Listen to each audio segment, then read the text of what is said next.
안녕하세요. 오늘도 사연살롱을 찾아주셔서 감사합니다. 20년 전 사고로 모든 기억을 잃은 40대 아줌마예요. 남들은 옛 기억들을 추억 삼아 이야기꽃을 피우기도 하지만 전 20살 이전의 기억이 없기 때문에 어린 시절 추억이 전혀 없네요.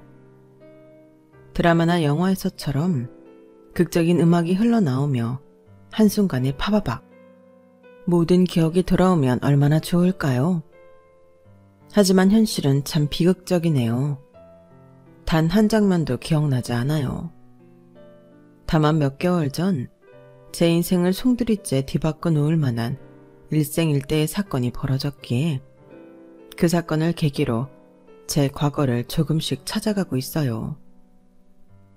정확히 말하자면 누군가가 이야기해준 나의 어린 시절을 열심히 암기하고 있죠. 어렸을 적 사진도 보고 학교에서 받아온 상장이나 비디오로 찍어놓은 영상도 밤새 보고 있어요. 마치 시험 공부하듯 말이죠. 이렇게 외우기라도 하면 조금이나마 생각이 나지 않을까 싶어서요. 저의 노력이 참으로 가상하죠. 여러분 중 과거를 잊고 싶다고 입버릇처럼 말씀하시는 분들이 계시죠? 하지만 과거를 기억하고 추억할 수 있다는 건 크나큰 축복이에요. 전 과거에 대한 기억이 없기에 지금까지 앞만 보고 자랐어요. 시댁과 남편은 개차반이었지만 천만다행히도 아들 셋은 정말 착하고 똑똑했기에 그 아이들을 희망삼아 여기까지 올 수 있었죠. 태어나서 20살까지의 기억이 전무한 제가 그동안 얼마나 서럽게 살아왔는지 궁금하시죠? 제가 가장 좋아하는 채널인 사연살롱 여러분께 담담하게 제 인생을 털어놔 볼게요. 여러분께서 공감해 주시면 제가 살아갈 힘이 좀 날 것 같아요. 지금부터 시작할게요. 막상 이야기를 펼치려니 어디서부터 시작점을 잡아야 할지 모르겠네요. 저의 첫 기억은 20살 때 병원이었어요. 피투성이가 된 응급실 침대 시트와 뭔가 불안한 눈빛으로 날 쳐다보던 한 남자와 그의 엄마. 제가 깨어나자 몇 번이고 되물었어요. 뭔가 확인이라도 하려는 듯 말이죠. 이제 정신이 좀 들어요. 나 기억나요? 내가 누군지 알겠냐고요. 그들이 누군지 여기가 어딘지 너무 혼란스러웠고 특히나 머리가 깨질 정도로 아팠기 때문에 말할 기운도 없었어요. 아무것도 모르겠어요. 여기가 어디예요? 짧은 대화 후 입원실에서 계속 치료를 받으며 조금 진정이 되더군요. 그 남자와 남자의 엄마는 저와 눈만 마주치면 계속 기억나냐고 물어왔고 전 사실대로 아무 기억이 없다고 했죠. 주치의 말로는 제가 머리를 크게 다쳐서 지금까지의 기억과 약간의 인지 능력까지 모두 잃었다고 하더군요. 그런데 그 남자와 할매는 그 소리를 듣고 자기네들끼리 오히려 다행이라고 하더군요. 뭐가 다행이라는 거예요? 다 듣고 있었냐? 아니다. 그냥 우리끼리 한 말이야. 현재 기억나는 게 하나도 없다고 하니 나랑 내 아들이 다 알려줄게. 기억나는 게 없으면 외우기라도 해야지. 이게 다 네 팔자인 것을 어쩌겠니? 그래 색시야. 내가 우리 색시한테 하나부터 10까지 빠짐없이 다 알려줄게. 나는 당신 남편이야. 이쪽은 우리 엄마. 그러니까 당신 시어머니고 우린 가족끼리 식당에서 밥 한번 먹는 걸로 결혼식을 대신하고 신혼여행으로 서울 구경 다녀오다가 차 사고를 당한 거야. 우리 고향인 섬마을로 다시 돌아오다가 말이야. 우린 원래 바닷가에서 살던 사람들이야. 당신은 오래전 조실부무한 고아로 홀로 자랐고 당신이 하도 날 쫓아다녀서 내가 색시로 받아줬지 뭐. 모든 게 혼란 그 자체였지만 나의 시모와 남편이라는 사람이 말한 대로 그대로 외울 수밖에 없었어요. 난 원래부터 집도 절도 없고 고아라고 하니 내게 가족은 그 둘뿐이었거든요. 당시엔 오히려 그들에게 고맙다는 생각이 들더군요. 고마워요. 이렇게 날 살려줘서. 의사 말로는 하마터면 죽을 수도 있었다고 하는데 그래도 목숨은 건졌네요. 옆에 있던 시모가 한마디 하더군요. 그래. 우리가 바로 네 생명의 은인이다. 앞으로 우리한테 충성을 다 바쳐야 할 거야. 알았냐? 드라마에서 보면 머리를 크게 다쳐 기억 상실에 걸린 주인공은 딱 기억만 잃잖아요. 하지만 현실은 그렇지 않더군요. 머리를 다쳐 인지 능력과 언어 능력까지 저하된 저는 마치 초등학생처럼 다시 한글 공부와 말 연습을 해야 했어요. 몇 개월 만에 태어난 저는 남편과 시모와 함께 사는 신혼집인 시댁에 가서 현실 생활에 돌입했어요. 하나하나 다 배워가면서 말이죠. 기억을 빼고 전반적으로 거의 정상 수준으로 돌아오자 그들은 본색을 드러내기 시작했어요. 나한테 섹시하며 잘해주던 자상한 남편은 아주 거칠게 행동하며 날 무시하기 시작했죠. 시모라는 사람은 더했어요. 본인은 집안일하면 죽는 사람처럼 손 하나 까딱 안 하고 절 다 시키더군요. 그땐 세 식구뿐이었으니 뭐 그러려니 했어요.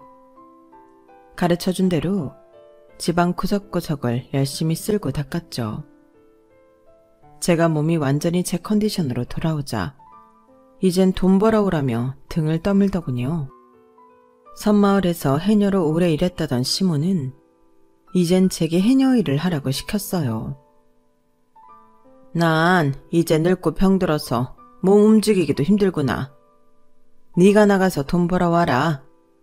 네 남편이 고기 잡아서 푼돈 벌어오는 걸로는 우리 세 식구 입에 풀칠하기도 힘들지 않냐? 게다가 너희 부부 애도 낳아야 할 거고 애 키우려면 생활비가 더 들어갈 텐데 그거 어떻게 충당할 거냐? 내가 젊어서 해녀로 일했던 것처럼 너도 물질 배워서 해녀로 먹고 살도록 해. 어머님, 늙고 병들었다기엔 어머님 너무 팔팔하신걸요? 그럼 제가 밖에서 돈 벌어오면 어머님이 집안일 좀 해주실 건가요? 맨날 동네 할머니들하고 화투만 치러 다니시고 아무 일도 안 하고 밥 먹고 누워서 드라마만 보시잖아요. 화투 치시는데 필요한 미천만 뜯어가려 하시고 정말 너무하세요. 제가 이 집안의 노예인가요? 남편도 그렇고 어머님도 절 밥되기 취급만 하시고 너무하세요. 야, 넌 이 집안에 원래 일하러 들어온 여편네 아니더냐? 그럼 잠자코 일하고 돈 벌고 애나 낳고 그렇게 사는 거야. 인생 뭐 별거 있냐? 그러다 가는 거지. 그리고 내가 고스톱으로 얼마나 돈을 잘 불리고 있는지 알기나 해? 은행 이자의 2배는 넘게 불린다고. 내 실력을 뭘로 보는 거야? 너는 마냥 내가 노는 걸로 보이냐? 하도 닥달을 해대니 해녀 일을 해야만 했어요. 남편도 조그만 고깃배로 벌어들이는 본인 수입이 변변치 않으니 같이 맞벌이 하자고 대놓고 말하더군요. 물질 하다 보면 별로 어렵지 않아. 젊었을 때 고생은 사서도 한다는데 한번 해봐. 물을 무서워하는 전 진짜 죽음의 공포를 느끼며 해녀 일을 해야만 했어요. 반찬값이라도 벌어야 한다는 생각으로 말이죠. 같이 하던 해녀 할머니들이 제게 그러더군요. 하유, 물을 그렇게 무서워하면서 무슨 물질을 한다고 그래. 대개 시애미가 시키더냐? 그 옆에 내는 자기도 물질하기 싫다고 몇 년을 서울로 도망가 놓고 며느리는 물질을 시키고 지랄이래. 네? 우리 어머님 여기서 쭉 사시던 분 아니에요? 아니요. 물질도 몇 번 안 해봤어. 자기 남편 쓰러지니까 간병하기 싫다고 아들만 데리고 서울 가서 파출부 노릇하며 쭉 살다가 남편 죽으니까 쓱 내려왔구만. 아들 섹시 하나 데리고 말이야. 참으로 지독한 여편네야. 병든 자기 남편을 버리다니 참네. 시모는 왜 나한테 그 사실을 속였는지는 모르겠지만 어쨌든 해녀일도 몇 번 안 해본 시모는 제게 해녀일을 계속 강요했어요. 조그만 섬마을에서 돈 벌 수 있는 일이 별로 없었거든요. 이쪽 저쪽에서 치이느라 전 생리가 멈추고 뱃속에 아기가 자라고 있는지도 모르고 지나치고 있었어요. 그런데 어느 날 해녀일을 마치고 해녀복을 벗고 평상복으로 갈아입었는데 하혈을 했는지 바지가 금세 핏빛으로 젖어버리더군요. 같이 일하던 해녀 할머니가 더 놀라셨죠. 아이고 섹시해. 얼른 병원 가봐. 밑으로 웬 피를 그렇게 많이 쏟아내. 그러다 쓰러지겠어. 가만히 있어봐. 내가 119에 전화해 줄게. 그렇게 응급실에 가서 검사해본 결과 임신이 됐다가 유산된 거였어요. 꼭 아기를 잃었다는 사실보다 그렇게까지 내몰리게 된 내 자신의 처지가 서러워 눈물이 하염없이 흐르더군요. 소식을 들은 남편과 시모도 응급실로 찾아왔어요. 유산됐다고 남편이 걱정하니 그 꼴이 보기 싫었는지 시모는 비아냥댔죠. 아이고, 야 아들아, 너 내가 쓰러져도 그렇게 호들갑 떨 거냐? 유산 한두 번 하는 게 뭐 그리 큰일이라고.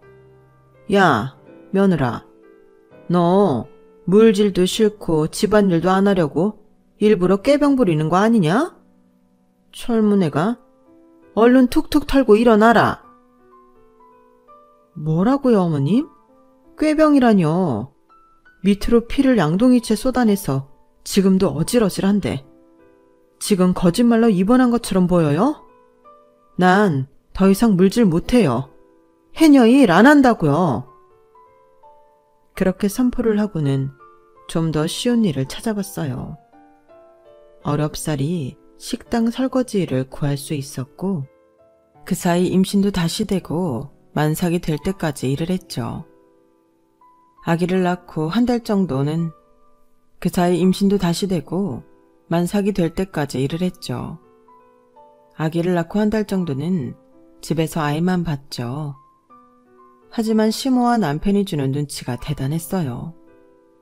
남편도 합세해서 나가서 돈 벌어 오라더군요. 애 낳고 한 달 쉬었으면 된 거 아냐? 엄니한테 애기 맡기고 다시 식당 일하는 건 어때? 직장 다니는 사람들도 최소 3달은 쉬더라. 난 애 낳고 우리 아기 100일까진 젖 먹이고 싶어. 난산으로 나와서 밑이 다 찢어져 아직도 너덜너덜한데 한 달 만에 당장 돈 벌어오라는 거야? 그럼 어떡해. 이제 애까지 태어난 마당에. 그리고 우리 엄마 씀씀이 알잖아. 나 혼자 물고기 잡아서 번 돈으로는 쌀값 대기도 힘들다고. 그때쯤 시모가 동네 할매들과 하던 고스톱 판돈이 점점 커지는 것 같더군요. 다들 화투에 눈이 벌게져서 마치 좀비들이 모여있는 것 같았죠. 영락없는 도박판이었어요. 남편은 워낙 의심이 많은 사람이어서 현금을 은행에 안 맡기고 집에다 쌓아놓는 버릇이 있었어요. 은행 그까짓 거 망해버리면 내 돈 다 날리는 거잖아. 시골 은행이 뭐 제대로 돌아가나 가겠냐고. 통장에 숫자로만 딱 찍힌 그걸 어떻게 믿어? 난 우리 집 창고가 제일 믿을만 하더라. 하지만 식량 빼가는 쥐새끼 마냥 돈 빼가는 도둑놈은 따로 있었어요. 바로 시모였죠. 자기 아들이 힘들게 번 돈을 야금야금 빼다가 고스톱을 치는 것 같더군요. 남편은 돈이 점점 줄어드는 것을 발견하고는 자기 엄마보다 절 먼저 의심하더군요. 당신이 창고 돈 빼갔어? 아, 생활비가 필요하면 나한테 말하지. 왜 남의 돈을 몰래 훔쳐가? 식당에서 알바도 하면서 돈이 그리도 모자라? 대체 살림을 어떻게 하고 앉아있는 거야? 도둑년 같으니라고. 뭐? 도둑년? 지금 내가 당신 돈 몰래 빼갔다고 의심하는 거야? 내가 아니라 어머님이겠지. 우리 애기 봐준다고 나보고 나가서 돈 벌어오라고 하더니 맨날 대충 재워놓고 동네 할매들이랑 고스톱이나 치러 다니고, 돈이 있어야 도박판에 껴주니 맨날 아들내미 또 몰래 훔쳐가는 거 아니야. 그거 모르고 있었어? 뭐? 울 엄마가? 울 엄마 그럴 사람 아니야. 섬 사람이라 입이 좀 거칠어서 그렇지 청년 결백한 양반이라고. 그리고 오래전부터 갱년기 우울증이 와서 취미로 화투 몇 번 치는 걸 가지고 시어머니를 담이 도박꾼이라고 매도해? 너 진짜 안 되겠구나. 남편은 급기야 내 뺨을 때리기까지 하더군요. 저도 눈이 돌아버렸죠. 하지만 자기 엄마만 감싸고 돌며 절 도둑년 취급하는 게 더 억울했어요. 물증을 잡아야겠다고 생각했죠. 어찌저찌 어렵게 홍캠이라는 걸 중고로 사서 창고 근처에 몰래 설치해놨어요. 성능이 꽤 좋아서 부엌까지 다 보이더군요. 설치한 지 며칠이 되지 않아 시모가 남편 돈에 손을 대는 게 찍혔고 또 다른 영상들도 찍혔어요. 제가 식당 알바를 마치고 고된 몸을 이끌고 집에 돌아오면 시모가 보리차 한 잔을 줬어요. 그게 시모의 유일한 집안일이었죠. 그런데 CCTV를 확인하니 거기에 가래침을 뱉거나 코를 흥 하고 풀어서 제게 건네주는 게 아니겠어요? 전 그것도 모르고 벌컥벌컥 들이켜왔는데 진짜 구역질이 날 만큼 역겹더군요. 남편과 시모가 다 같이 있는 자리에서 CCTV를 틀었어요. 남편 돈을 훔쳐가는 거나 애기가 울어도 제대로 보지 않고 낮잠만 쳐자는 시모. 제 물컵에 침 뱉는 시모의 모습이 적나라하게 다 찍혔죠. 남편도 화가 났는지 자기 엄마한테 버럭 화를 내더군요. 처음 보는 모습이었죠. 엄마, 화투도 정도껏 치셔야지. 아들내미가 힘들게 번 돈 다 가져가시면 어떡합니까? 애도 있는데 애기 우유값은 남겨놓으셔야죠. 그런데 시모의 반응이 더 가관이었어요. 적반하장도 유분수지 진짜 낯짝이 두껍더군요. 야, 며느리 너 이제 몰래카메라까지 들이대면서 날 감시하냐? 전생에 무슨 왼수를 졌나? 인연을 며느리로 들이는 게 아니었는데 내가 미쳤지. 내가 미쳤어. 네가 나랑 우리 아들 사이를 기어코 갈라놓는구나. 대체 뭘 갈라놓는다는 건지 이해를 할 수가 없었죠. 그렇게 사건이 일단락되는 듯 했으나 그 다음 우리 애기에게 끔찍한 일이 벌어지고 맙니다. 여전히 저도 돈을 벌어야 했길래 불안했지만 이젠 아기 잘 봐준다는 시모의 말만 믿고 계속 식당 설거지 일을 나갔어요. 그 사이 둘째 아기가 생겼기에 만삭을 하고도 일을 해야 했죠. 그런데 병원으로부터 긴급하게 연락이 오더군요. 박정구가 어머니 되시죠? 지금 빨리 병원으로 와주세요. 아기가 좀 크게 화상을 입었는데 지나가던 동네 할머니가 발견하고 119 타고 왔는데 가족이 필요합니다. 네? 우리 아들이요? 어디를 어떻게 화상을 입었는데요? 애기 친할머니가 봐주고 있었는데 동네 할머니가 같이 있다고요? 암튼 알았어요. 빨리 갈게요. 전 만삭인 몸으로 냅다 뛰어서 택시를 잡아타고 병원으로 향했어요. 엉엉 울면서 말이죠. 병원에 가보니 애기 잘 돌봐준다던 시모는 어디 가고 동네 할머니만 계시더군요. 아이고 새댁 얼른 와. 정국이가 혼자 있다가 식어가는 곰젖을 엎어서 다리미 엉덩이까지 다 튀었어. 다행히 고추는 괜찮대. 하늘이 살린 거야. 우리 애기, 내 피 같은 우리 아기 괜찮니? 엄마가 미안하다. 엄마가 죄인이야. 그놈의 돈이 뭐라고 널 내팽개치고 나가서는. 곧이어 소식을 들은 남편도 쫓아왔어요. 어느 정도 진정이 되자 남편에게 입원한 첫째 아이 간병을 맡기고는 저는 시모를 잡으러 갔어요. 아니나 다를까 화투판에 쳐 앉아있더군요. 시모의 신난 목소리가 저 멀리서까지 들리더군요. 자, 어서 다들 돈 내놔, 돈. 이번 판은 내가 대박 났다. 대박이여. 으흐, 신난다. 내 아들을 사지로 몰아놓고는 신나게 화투나 치고 있다니.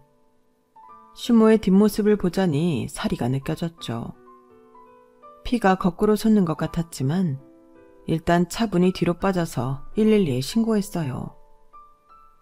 도박판이 벌어지고 있다고 말이죠. 잠시 후 경찰들이 몰려왔고 일단 시모까지 싹 다 잡아가더군요.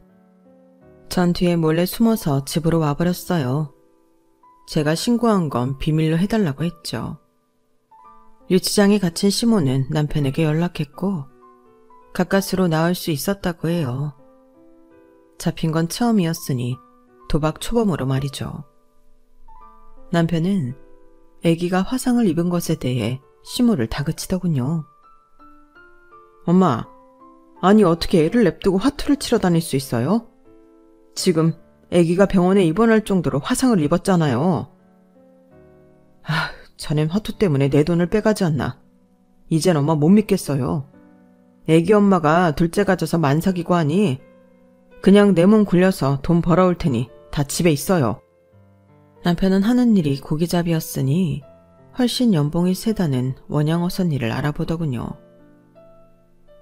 이젠 원양어선 타면 애기들까지 생활하는데 문제 없을 테니 당신이 집에서 애 키워. 우리 엄마한테 맡기면 애기들한테 또 무슨 일 생길지 모르니까 말이야. 이렇게 전 둘째를 낳으며 전업주부가 되었어요. 여전히 시모는 집안일에 손 하나 까딱 안 하고 밖으로만 돌았지만 그래도 식당일 안 하고 집안일 하며 아이들을 돌볼 수 있다는 게 제겐 마치 휴식처럼 느껴지더군요.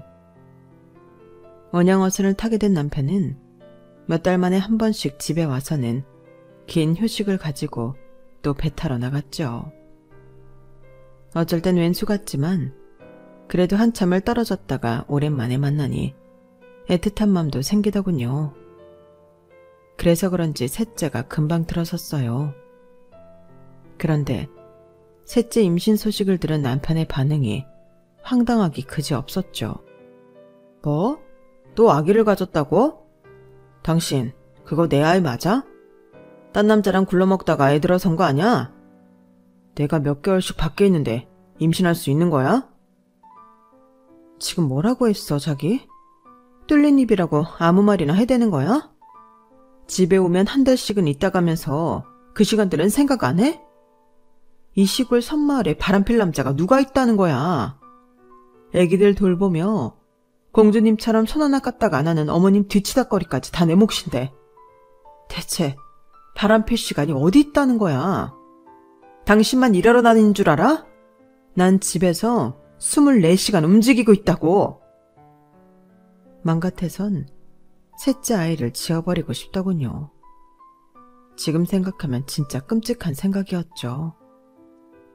그런 생각을 잠시나마 했다는 자체가 우리 셋째 아이한테 너무 미안하네요. 그렇게 셋째 아이를 남편이 배 타러 장기 출장하고 있는 상태에서 혼자 낳았어요. 그런데 아직도 남편은 제가 의심됐는지 셋째 아기를 낳자마자 기다렸다는 듯이 무언가 요구하더군요. 셋째 아이가 진짜 내 새끼가 맞는지 유전자 검사할 거야. 남편의 의심병은 그때부터 점점 커져만 갔어요. 안 그래도 팍팍한 삶 속에 남편마저 저를 의심하다니 진짜 기운 빠지는 일이었죠. 마음대로 해. 유전자 검사를 하든지 말든지 마음대로 하라고. 검사 결과 당연히 친자로 나왔죠. 제가 다른 남자를 만날 겨를이 어디 있겠어요. 게다가 섬마을엔 죄다 꼬부랑 할배들 뿐이었는걸요. 더럽고 치사하고 진짜 너무 억울했지만 울분을 참고 또 일상생활로 돌아와야 했죠. 전 이미 새 아이의 엄마가 되었기에 나만 바라보고 있는 우리 아이들을 책임져야 했거든요. 아들만 셋을 낳았는데 우리 아들들은 너무 고맙게도 착하고 똑똑하게 커주었어요. 서울 아이들은 과외며 학원이며 사교육도 많이 시킨다는데 외부와 철저히 단절된 이 섬 구석에 과외 선생님이 어디 있겠어요. 다행히 화상 과외라는 게 있다기에 서울로부터 화상으로 수업을 받기도 했죠. 역시나 컴퓨터 앞에서 화상으로 아이 선생님과 학부모 상담을 하는데 선생님께서 이런 말씀을 하시더라고요. 어머님, 지금 첫째 정국이와 둘째 정찬이가 영어랑 수학 수업을 받고 있잖아요. 그런데 워낙 수업을 잘 따라오고 실력이 범상치 않길래 컴퓨터로 간단히 영재 테스트하는 게 있어서 저번에 한번 해봤어요. 그랬더니 둘 다 영재 판정을 받았어요. 간이 테스트이기에 정확치는 않지만 제가 가르쳐왔던 학생들 중 가장 머리가 똑똑하고 실력이 좋은 것 같아서 어머님께 말씀드립니다. 서울로 한번 나오셔서 정식으로 영재 테스트를 받아보시고 그에 맞는 교육을 시켜주시면 어떨까요? 네? 우리 아이들이 영재라고요? 어려서부터 꽤 똘똘한지는 알고 있었지만 그 정도인 줄은 몰랐는데 애기 아빠랑 한번 상의해 보겠습니다. 고맙습니다, 선생님.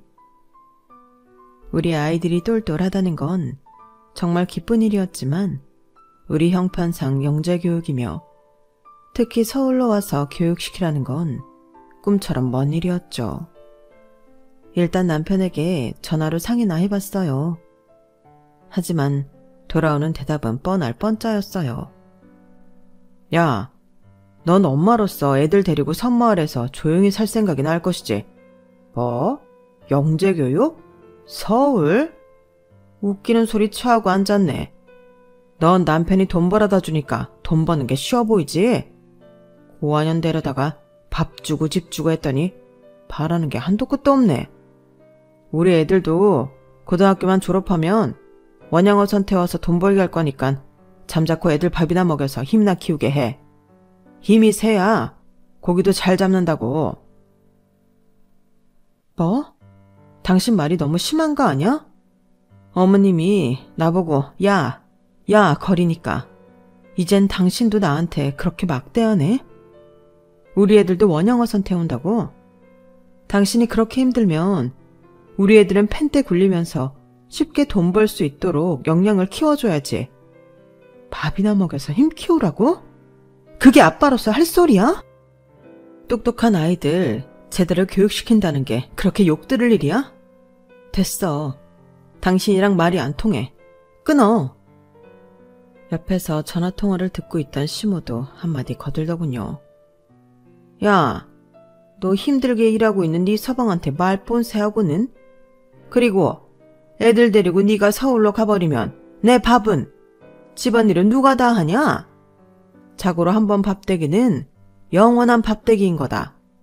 그냥 섬마을에서 조용히 살다 죽을 생각이나 해. 남편과 시모의 강한 만류로 일단 한풀 꺾이긴 했지만 우리 아이들을 제대로 된 교육시키며 잘 키워보고 싶단 마음은 몽글몽글 점점 커져만 갔어요. 서울에 대해 찾아보기도 하고 마치 팬이 좋아하는 연예인에 대해 막 찾아보듯이 서울살이, 교육, 교통, 서울의 동네들에 대해 다각도로 검색해봤죠. 그러다가 남편이 아주 오랜만에 집에 왔고 다시 한번 얘기를 꺼내봤어요. 그랬더니 또 제 뺨을 때리며 상을 뒤집어 엎고 집안을 난장판으로 만들더군요. 야, 너 또 서울 얘기 꺼낼 거야? 오라. 네 인연, 네가 처음에 서울 얘기 꺼낼 때부터 내가 예상하고 있었어. 너 서울에 기둥서방 하나 생긴 거 맞지? 그놈 만나러 서울 간다는 거지 지금? 어디서 몰래 연락하며 바람을 펴대. 이 불순한 것 같으니라고. 지금 나 때린 거야? 내가 이 고생을 다 해가며 왜 맞아야 해? 대체 내가 뭘 잘못했길래 이 의심병자야. 아무리 의처증이 심해도 사람 봐가면서 꼬장 부려야지. 뭔 남자야 남자는. 애들만 바라보고 사는 사람한테. 대체 날 왜 때려? 억울하고 분통해서 더 이상은 당신이랑 못 살겠다. 나 혼자 애들 데리고 서울 올라갈 거야.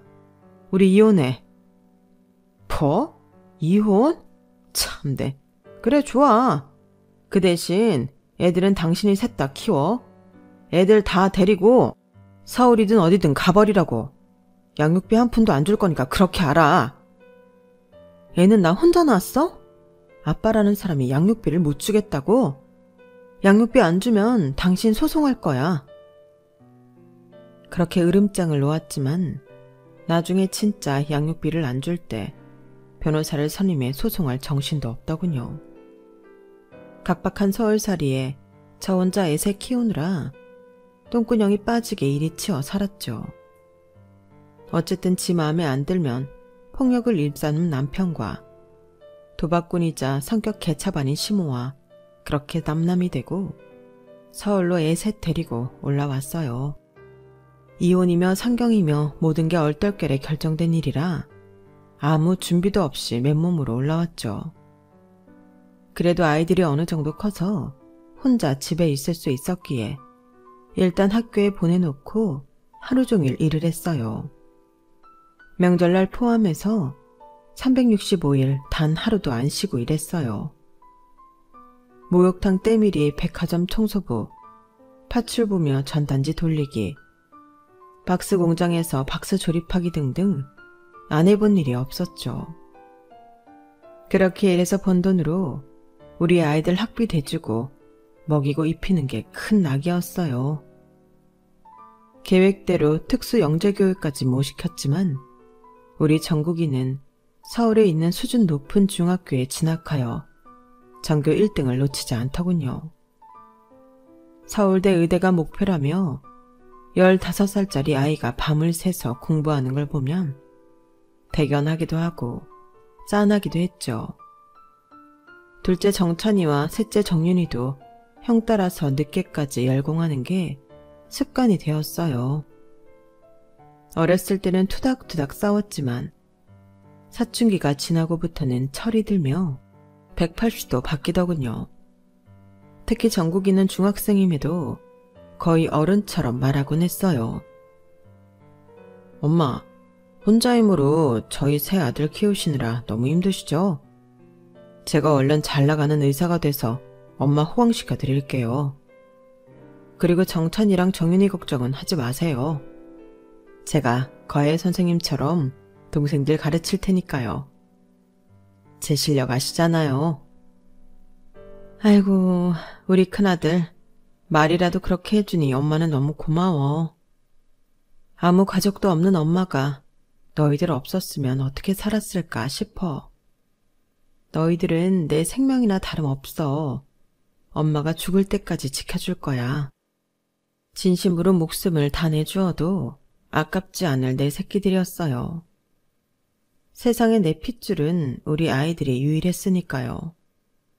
그런데 그 생명과도 같던 우리 아이들에게 불행한 일이 닥치고 맙니다. 자주 코피를 흘리고 약했던 우리 셋째 아들 정윤이를 데리고 처음으로 큰 병원에 가서 검진해봤더니 세상에 이럴 수가. 혈액암 진단이 나온 거예요. 우리가 백할병이라고 일컫는 병이었죠. 의사로부터 진단을 듣는데 사지가 발발 떨리더군요. 선생님, 그게 무슨 말씀이세요? 백혈병이면 우리 막내가 죽을 수도 있단 말이에요? 안 돼요. 제가 죽었으면 죽었지 우리 막내 아들은 절대 안 돼요. 어머님, 다행히 초기에 발견해서 정윤이가 치료만 잘 따라와주면 완치될 수도 있을 것 같습니다. 아이들 소아 백혈병 완치율이 80%를 넘어갑니다. 너무 걱정 마세요. 위험한 급성도 아니니 같이 노력해 봅시다. 주치의의 말에 조금이나마 안심이 되더군요. 막내의 간병이 최우선이니 그때까지 모아놓은 현금으로 일단 생활하기로 하고 제가 막내의 곁을 지켰죠. 하지만 얼마 지나지 않아 금세 모아놓은 돈이 바닥을 보이더군요. 돈 걱정에 잠도 못 이루던 절 눈치 빠른 첫째 아들이 캐치했어요. 엄마, 저랑 정찬이가 돌아가면서 막내 간병할 테니까 엄마가 일해야 되면 하세요. 제가 성인이었으면 몸이 부서져라 이래서 돈 벌어올 텐데 그러지 못하니 너무 답답하네요. 당장 돈이 급하긴 했기에 쪽잠을 하루에 3시간 정도 자가며 진짜 쓰러지기 일보 직전까지 일했어요. 어떻게든 우리 막내 아들을 살려야 했기에 소처럼 개처럼 일해서 돈을 모았죠. 밥 먹을 시간과 돈이 너무 아까워 삼각김밥으로 대충 때우고 손님이 먹다 버린 음식 주워 먹으며 거지처럼 살았어요.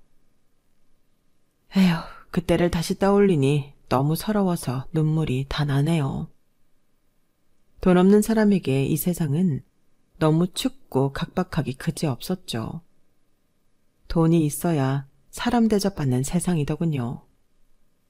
다행히 셋째 아들은 어느 정도 치료가 되어 퇴원할 수 있었고 정상적으로 학교 생활도 할 수 있었어요.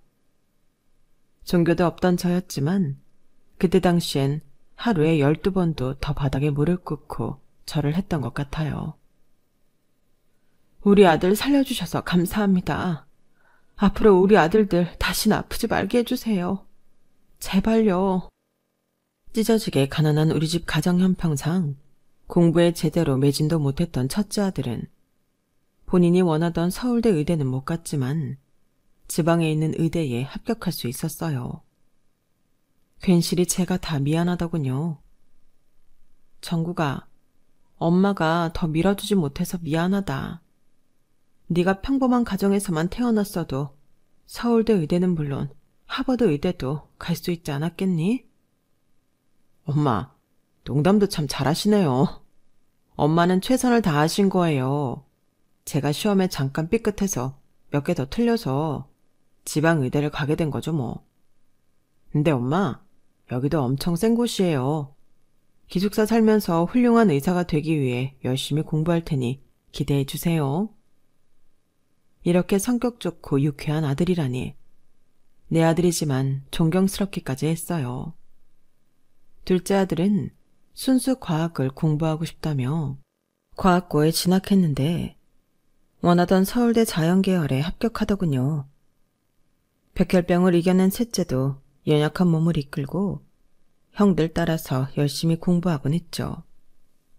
우리 아들들만 보면 정말 밥을 안 먹어도 배불렀어요.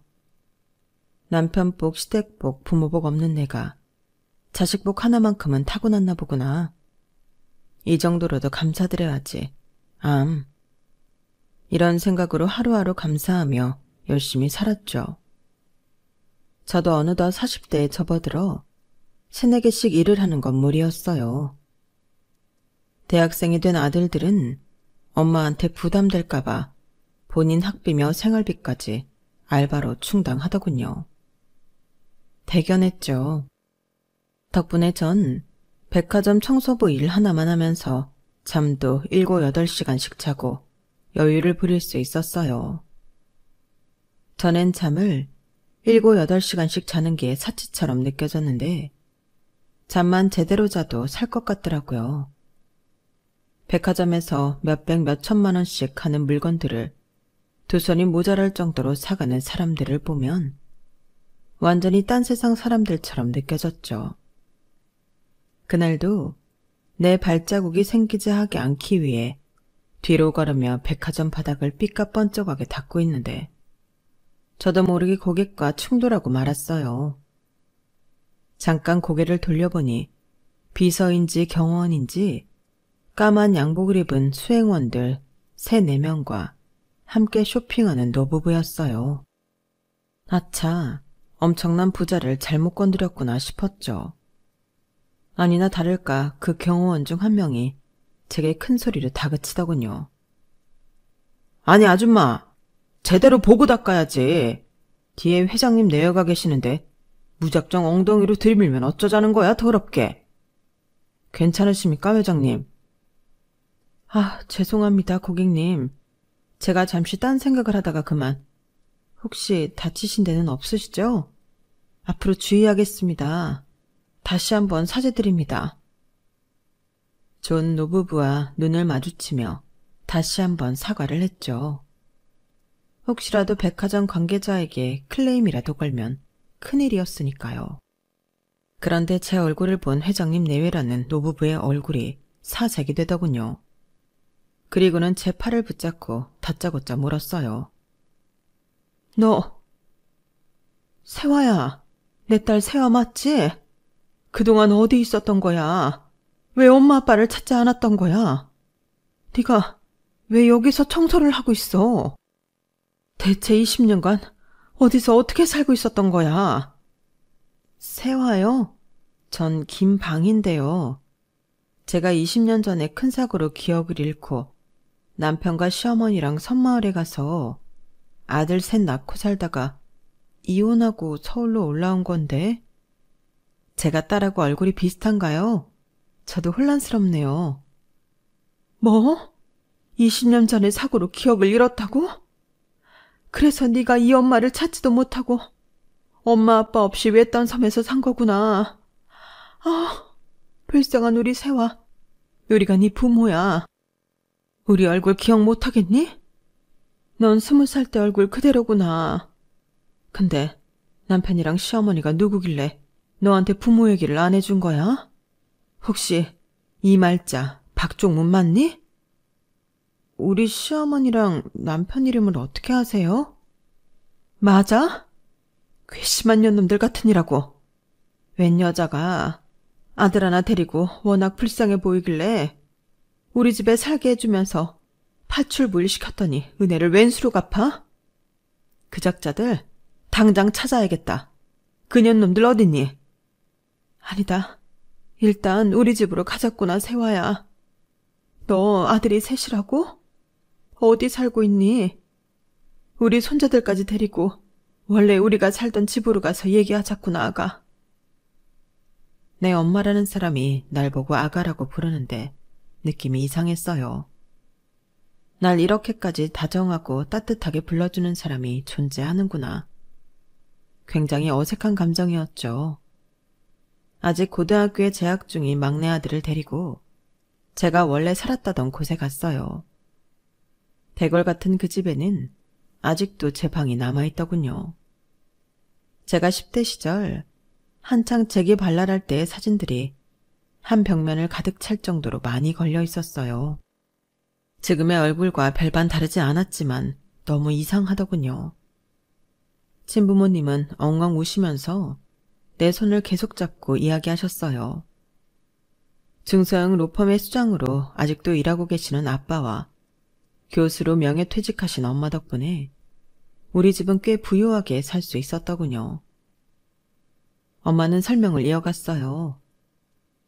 아, 글쎄, 아들 딸린 불쌍한 파출부를 데려다가 방앗간까지 내어주며 입주 도우미로 써줬는데 그 아들이 점점 크면서 널 좋아하는 티를 내는 게 아니겠니?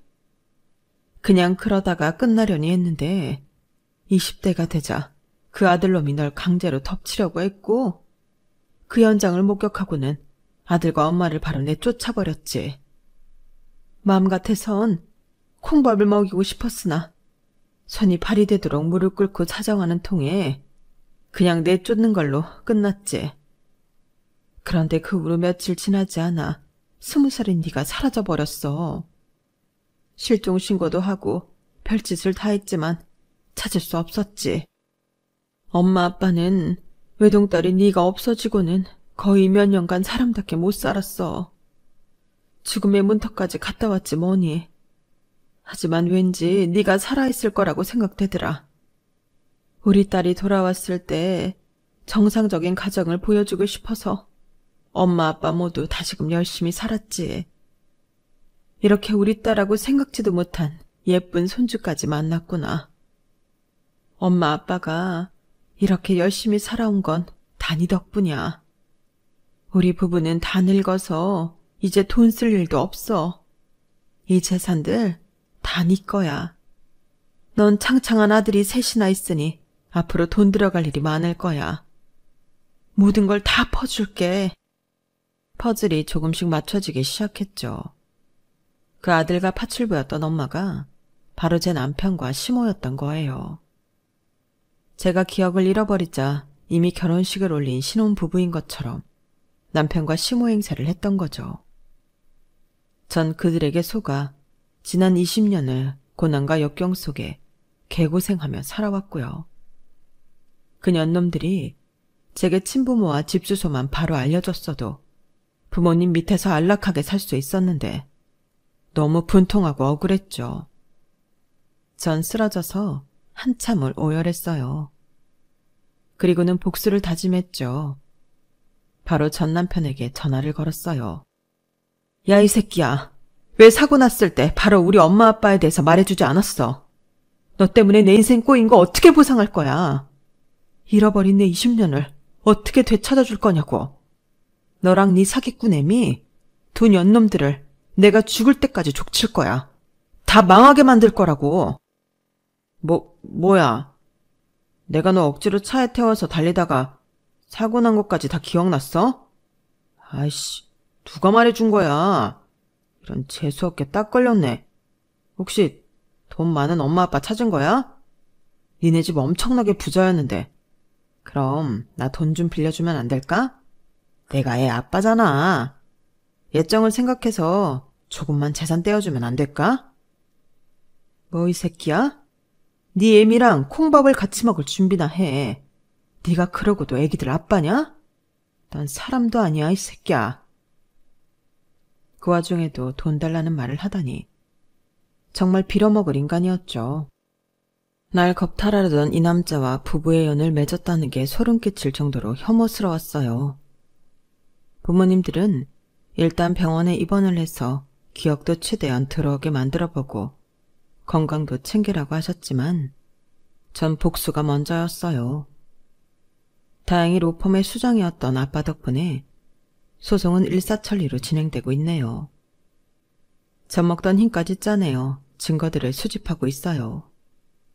지난 20년간 그 악마 모자에게 시달린 증거들 말이죠. 시모와 남편에게서 살려달라고 비명이 섞인 전화, 문자 등을 여러 번 받았지만 다 차단해버렸어요. 더 이상 말도 섞기 싫었거든요. 아이들로 양육비 한 푼 안 주고 엄마인 절 고생시킨 아빠를 싫어하고 미워해요. 그 점만큼은 다행이라고 생각해요. 저는 현재 아이들과 친정에 살면서 친부모님의 재력을 마음껏 누리고 있어요. 특히 백혈병에 걸렸던 셋째 아들한테는 전문적으로 케어해 줄 수 있는 간호사에 영양사까지 붙여주셨어요. 원하면 미국으로 유학 보내주시겠다고 하여 우리 아들들이 현재 영어 회화 공부에 전념을 다하고 있네요. 지네들끼린 영어로 대화하는데 거의 원어민 수준으로 발음도 참 좋네요. 그런 모습을 볼 때 엄마로서 가장 뿌듯한 것 같아요. 잃어버린 20년을 다 보상받을 순 없겠지만 앞으로 살아갈 3, 40년을 더욱 알차게 살아보려 합니다.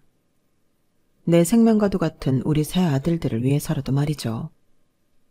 현재 삶이 팍팍한 분들이 계시다면 저처럼 큰 행운이 어느 날 갑자기 뚝 떨어졌으면 좋겠네요. 언젠간 해뜰 날이 꼭 있을 겁니다. 우리 모두 힘내자고요. 제 이야기를 끝까지 함께 들어주셔서 진심으로 감사드립니다. 여러분, 사연 댓글에 응원과 현명한 조언 부탁드려요. 좋아요와 구독은 저에게 큰 힘이 됩니다. 오늘도 좋은 일 가득하세요.